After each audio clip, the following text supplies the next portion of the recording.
Canada is stepping up its partnership with Nigeria, announcing more than $30 million in new support for initiatives across health, trade, climate, resilience, digital innovation, and opportunities for women and youth. Canada's Secretary of State for International Development, Randeep Sarai, made the announcement at a reception organized in his honor by the Canadian Deputy High Commission in Lagos on Friday night. His first visit to Nigeria, Sarai described Nigeria as Canada's second largest trading partner in Africa, with over $3 billion in bilateral trade recorded last year.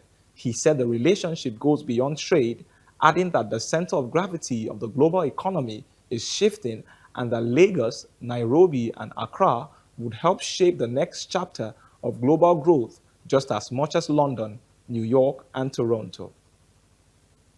Climate resilience and improving skills training. These are the kind of partnerships that Canada is here to help build. And in this new era of development, the challenges require all of us. Development finance institutions, multilaterals, and the private sector, many of whom are here tonight, working together to move capital where it's most needed.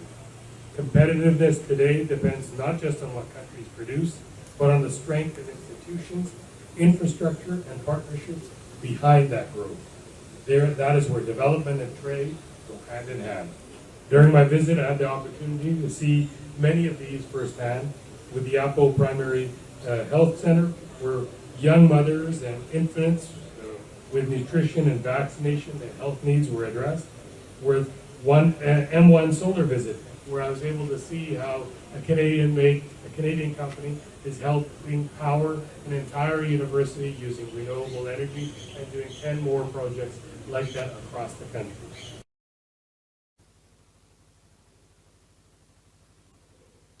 On the Nigerian side, Minister of Industry, Trade and Investment, Dr. Jumoke Oduwole, reaffirmed the federal government's commitment to protecting Canadian investors in Nigeria and Nigerian investors in Canada. She said Nigeria is leading across Africa in trade partnerships with specific programs targeting women in manufacturing and investment.